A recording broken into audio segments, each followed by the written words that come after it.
Alright, I have a very strange iPhone 7 no display problem here. There aren't a lot of no display problems that I can't solve, but this one has kind of gotten me stumped.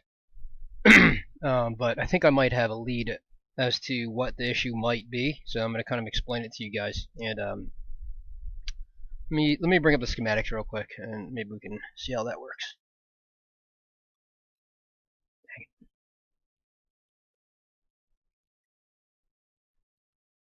Alright, hold on a second, let me... Alright, so there's really not a whole lot to this display system right here. So this is the schematics right here. And the way the display system works is there's a chip called Chestnut, which we call Chestnut. On the iPhone 7, it's labeled U3703. On the actual logic board, it's located on the back side of the logic board, near the bottom left. This is Chestnut U3703. Okay. So the way it works is the input voltage is VDD main, which is generally 4 volts. This is the main power line that powers the iPhone, and it goes into this chip called U3703 via VIN. And then it detects whether the screen is attached or not attached via this LCM, the Chestnut power enable line. Okay, so if the screen is attached, this is going to produce 1.8 volts, which powers this chip, which tells this chip to turn on and just boost the voltages and then spit out the voltages to the actual screen to power the screen. Okay, so that's how this works. So the display system is very different than the backlight system. The backlight system handles the actual light, which is down here below, which is different, which is separate than the display system. Okay, so you can have no display, or you can have no backlight, or you can have both. But for this repair, we're just going to focus on Chestnut. All right, so I'm not going to get into what each of these lines do because I don't know what they all do, but I have kind of a general idea. Okay, so so you have this main voltage coming into the chip. This line right here tells it to turn on, to go, and then you have these output lines right here, specified by PN5v7, pp5v7, pp5v1, and we have this boost line right here, which boosts the input voltage of 4 volts up to 6 volts, and sends it out to these 4 lines right here. So these 4 lines, you notice PN5v7 LCM, that powers the LCD. Okay, and then you have this pp5v7 Mason, which powers the touch to the screen. Okay, so those are all important for the display and touch. Okay, so this phone I have here is an iPhone 7, like I said, and first thing I always do is I just diode mode the display connector here. So basically, if you just go to the display connector here, front side of the logic board, big long one, you know what it is. And then it's got the diode mode values here, okay? But if you actually click on each one of these, you'll see that this one says pp5v7. This is the pp5v7 Mason. This is PN5v7 Mason. PP1v8 LCM connection, and so on. Okay, so you can kind of diode mode the first 6 on the left side here, and for most, for the most part, these 6 lines right here handle most of your touch problems. Okay, it can also be these data filters too. If these data filters are bad, then you're also going to get no display. Okay, but it's very rare that you'll see these display filters go bad, aside from somebody accidentally prying them off. Okay, so always just focus really just on these 6 right here for display and touch. Okay, so I diode moded these, and they were all fine. Okay, nothing weird about them or anything like that. But so when I plugged it in, I was it was charging fine. You could tell it was charging fine, and when it booted up, you can feel the vibration, a little bit of a vibration, I think, and maybe a sound or something like that. But it was pretty obvious that it was booting up. Or actually, I think I plugged it into the computer and put it in DFU mode, and it was fine. Okay, just still no display, and I can actually see the backlight on it. Okay, so I know the backlight was working, and I diode moded this just to make sure the backlight system was working as well. But clear and obviously no display at all. So I was like, okay. Easiest thing to do next is probably just to replace chestnut. I mean, it's possible the chip went bad or something like that, which has happened before, but it's very rare that the chip just goes bad with absolutely no indication of it. I mean, it's almost always a capacitor that goes bad first. But as a technician, you want to be as efficient as possible. So the easiest way to do it is just basically just put a new chip on there and see if that works or not. So I put a new chip on there and it didn't work. Same old problem. And then I kind of felt around a little bit. Things were getting a little bit hot, including Tigris. All right, so Tigris is getting hot and Chestnut is getting hot, which is very, very odd, So the next easiest thing to do, I don't remember the sequence of it, but for some reason I decided to just replace Tigris, which I don't think has ever really solved the no display problem, but based on what the customer said, I think he said something like he plugged it in the charge and all of a sudden the display died, So I was like, all right, maybe something with the input power, caused the display to go out, which doesn't really, looking back at it, doesn't really make a whole lot of sense, because there would be more things wrong if there was a main power problem. All right, but I replaced Tigris anyways, no change, obviously, and so the next logical step is to measure. Well, I think I actually looked at the pins on the connector too, which sometimes, I mean, I did that first. I did that like closer to the beginning. But basically, you look at the connector here, and sometimes you'll see these pins kind of pushed in, and they're not actually making contact with the connector itself. So this is a very easy fix. You just kind of push on the outside here and just kind of push these pins back out a little bit so that the middle kind of protrudes a little bit. Okay, so I did that. That's a very easy thing to do. You can always do that first if there's any confusion, or like if there's any question as to if that's the issue or not. Okay, so I did that, no change. Next logical step is to just start measuring voltages. I don't measure voltages until closer towards the end, because you always want to try the easiest things first, and I think replacing a chip is a lot easier than measuring voltages for some reason. I don't know, because it's yeah, I mean it didn't make sense to measure the voltages first because the diode mode was fine, so it doesn't really make sense, for me at least. You may differ, but your opinion may differ, but for me it didn't make sense. And I guess I'm a little bit lazy too, because in order to measure voltages, you gotta, like, I don't know, you just have to have this whole contraption here set up. You have to flip the logic board over and all that good stuff. So I did end up measuring the voltages, okay, and so in order to do that, I'll show you. Alright, so in order to measure the voltages, I mean, I guess it's not too complicated, but basically you just get a charge port here, pop it in, plug your screen in, because your screen has to be on in order for you to get the voltages, okay? And I plug a battery in here, preferably one with a tight fitting clasp, and then you flip it over, and then you power it on with your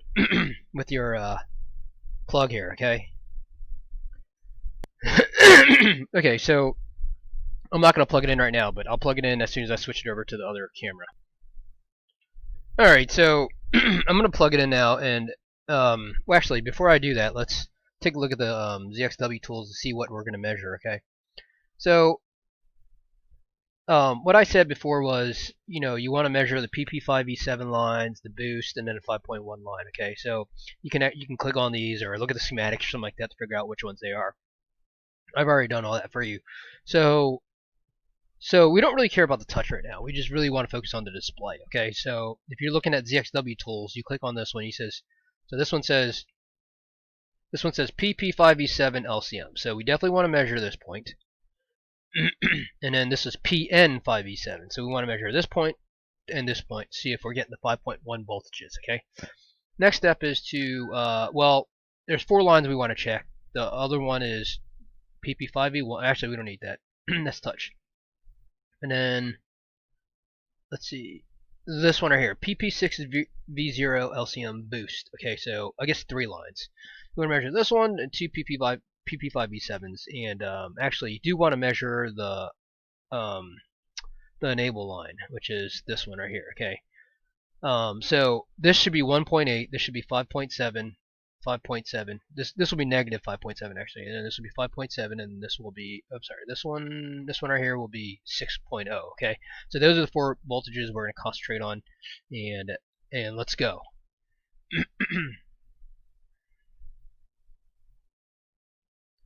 Okay, so I'm going to plug it in now, and then I'm going to set my multimeter to voltage mode. All right, and remember that you're only going to get a voltage when the screen is powered on. Okay, so right now you can look at your ammeter to see if it's powering on or not, but I can tell that it's powering on right now. So this one right here is measuring 2 volts. Let's see, this is 2 volts. I don't know if that's the same or not. And then I can't. It's a little blurry, but this is 1.8 volts, and this is also 2 volts. Okay, sorry, it's a little blurry. Let's see if I can fix this a little bit.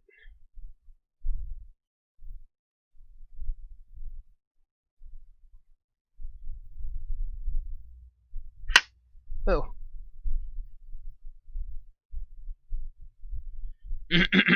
Okay. Alright, that's close enough maybe. Okay, so, and then if you feel around, it actually does get a little bit hot down here. Okay, so anyways, the point is it should not be 2 volts. Okay, I should be getting 5.7, 6 volts, and 6 volts, and then 1.8 is right, which means that the signal to turn the chip on is fine. Okay, it's just that for some reason output voltages are not fine for some reason. Okay, so the next logical step is to remove the chip. I guess you don't have to do that if you know what you're doing, but for me, I was like, okay, I'm just gonna remove the damn chip. All right, so I removed the chip. Let's see, what am I doing? Did I even have this right? All right, so I removed the chip, and then I diode moded all these pads right here, and everything was fine. Everything was fine. I was like, oh, I don't know what the hell is going on here. This is just the weirdest thing. All of these pads were freaking fine. Still no display. All right. Well, let's go back to the schematics now. All right.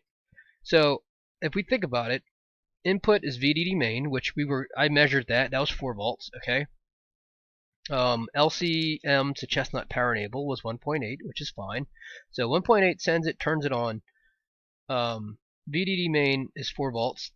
Okay, that's fine. But everything on this side is not right. It's not right for some reason. So that led me to the other lines. Okay, so these are the 2 CPU lines. All right, which I think if either of these were bad, the phone wouldn't even boot up at all. Okay, so I'm just gonna assume that these are not bad. I don't know exactly what this one is, but on the chip here it says reset. So this is just one of those things that says, okay, reset the screen now. So it just sends an intermittent signal whenever it's told to reset. Okay, so I don't think we need to worry about this unless it's shorted, which, testing the pad, it wasn't shorted. Okay, chestnut to PMU. I'm not exactly sure what this is right here actually, so I'll just leave that alone. And then you have these 2 lines, which I'm also unsure about what they do, their functions. Okay, and then that's really about it right here. I mean, the other lines are power lines. Okay, so looking at the chip here, I mean, I was just uncertain about where to go next on this. Okay, and then the one wild card was so it led me to this actually. It led me to sorry.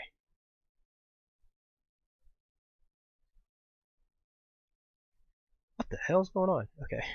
It led me to this capacitor right here, which is C3707, which is this one right here. Okay. As you can see that this capacitor right here is actually not connected to ground. All right. It actually connects these two lines right here.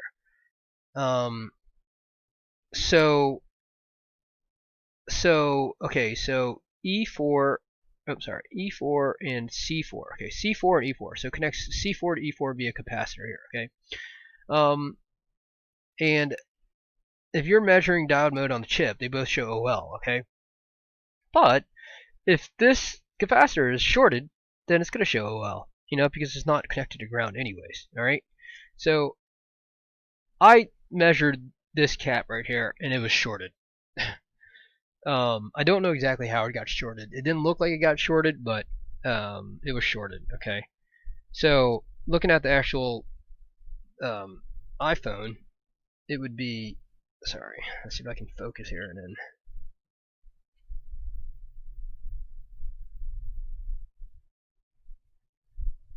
So it would actually be this cap right here. Okay, so I don't know right now. I don't know if this cap is shorted or if maybe if these two something's touching or something like that, but it would have to be both of these touching ground if that were the case. Okay, so what I'm gonna do is I'm just gonna go ahead and remove this cap, and then let's see what happens. Okay, I don't even think that this cap is required for the phone for the screen to light up, but I'm gonna go ahead and remove it, and then let's see if then I'm gonna have to replace it, I believe, but maybe I should. Okay, anyways, let's just remove this first and then test it and then see what happens. Okay. My hope is that it is shorted. If it's shorted, then I think we've resolved our issue here. Yep, sure enough, it's shorted. So that's just the weirdest thing right there. That's just the weirdest thing. Anyways, I don't know how exactly this got shorted, and you look at it again. Look at the schematics again, right? And I don't know what it does. It's like a PP. It's some sort of power line that CP versus CN. I don't know exactly what that is, but but anyways, so okay, before we do anything else, okay, let's just power it on, see if it works without this cap, okay, and then we're definitely gonna put it back, but I just want to know for future reference whether this works or not, and see what happens, okay.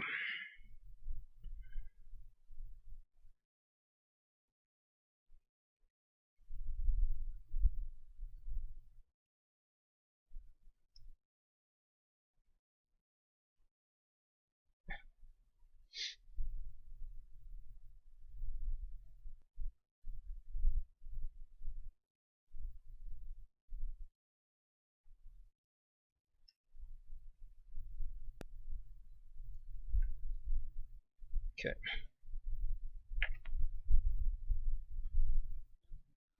It may still not work until we put that cap back, and it looks like it doesn't work actually. But you know what? Let's while we're doing this, let's just go ahead and measure some voltages again, okay, and see what we get. I know you guys can't see it, but I'm gonna go ahead and measure it, and you guys have to trust me, okay? Now I'm getting 6 volts there, and I'm getting 5.7 volts there. 5.7. Okay, so we know that cap is essential for a display to work. Okay, so now what I'm going to do is just take that cap. I need to figure out what value it is, replace it, and hopefully that'll work. All right. So I guess all right. Let's just do it, and then we'll talk more about it after that.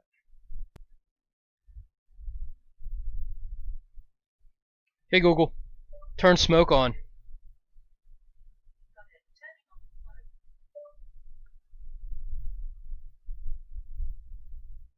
So this is a 10 microfarad, 10 volt, 0402.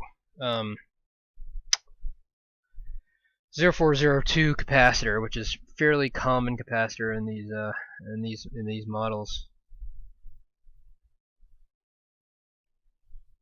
So I probably should have tinned it first. Yeah, I'll do it.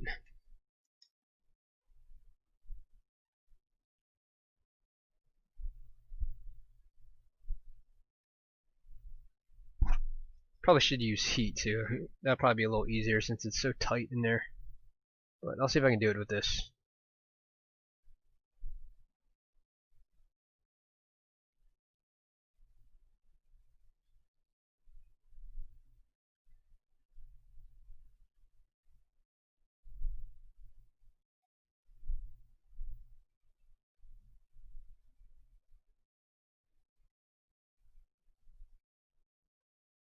I think I am going to use heat because this is not really working too well.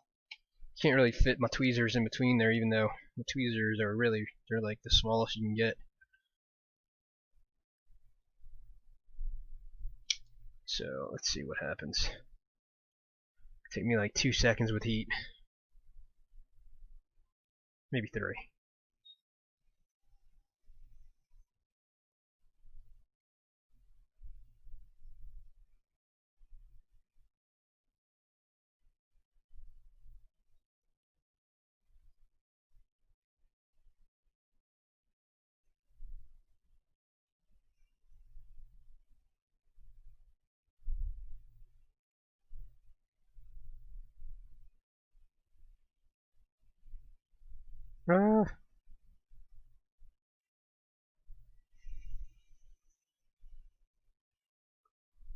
Okay, I think I'm good now.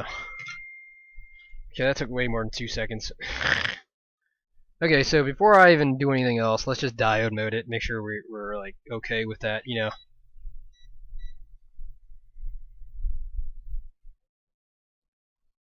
Yeah, so it's OL. Oh, actually, this is OL, and then this is 0.62. So if I reverse the lead, it's 0.55. Okay, so I guess it somehow bridges the power negative versus the power positive, I guess, somehow. Alright, so let's go ahead and test it again.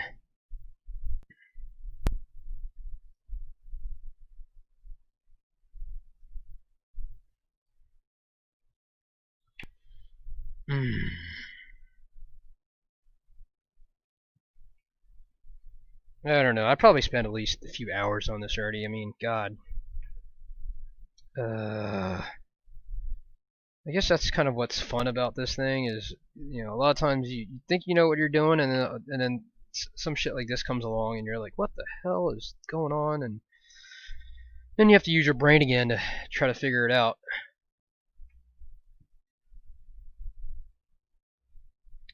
There we go. Apple logo. So I guess, I mean, the old adage of you learn something new every day. That's that. Yeah. So this really had me stumped for a good while, and I'm like 100% sure that I've had this before and I didn't solve it. I never really understood why it was pegged at 2 volts. I mean, I've had this issue before. I definitely had this issue before. Never knew why it was pegged at 2 volts. Never. But now it makes sense. All right. So, anyways, this is gonna go out the door. I'm gonna close this sucker up, test it, and this is going out the door. And this is a lesson learned for next time. So hopefully, I don't know. I guess hopefully next time. Oops. Hopefully, if you see an issue like this, then you'll know how to handle it. Okay. Thanks for watching. Ugh. So I just want to say thank you for watching this channel, and I wanted to promote our online microsoldering course. We have it hosted at udemy.com, and it's at this point it's 4 hours of video instruction. The reviews are pretty good, and we talk about everything from the basics of an iPhone logic board, and then we have a section on ZXW tools. We have a little section about how to set up your hot air rework station, your microsoldering station and how to use diode mode. The third part is the three most common repairs, which is no touch, no backlight, no charge. And the fourth part is all about data recovery. So if you go through our website, it's $100, and some people say that learning online is not the best way of doing things, or you can't learn microsoldering online.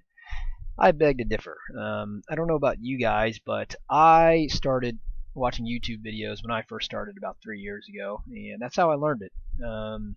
And not only that, but you go to a live course. Some people like live courses, but not everybody has $3,000 to spend on a live course, right? So, and then yes, you're right. You can go to YouTube and watch all these videos, but you're not gonna. When people make these videos, they don't go from A to Z. They usually start from somewhere in the middle because they assume that you watched something earlier on, or one of their earlier videos. So this course is all encompassing. It has everything from A to Z to help you get started in microsoldering, and we are adding stuff on a weekly, maybe monthly basis. And we're just gonna keep adding to this thing. And so if you want to get started, you could also take a class, but to get your feet wet, I think this is the best thing to do right here. And I vouch for it. Thanks for watching the video. I was also going to say, in order to buy it with a discount, $50 discount, just go to microsoldering.com, click on store, and then it's going to be the first item on here. Just click on Buy at Udemy, and they'll give you the $50 off. Thanks.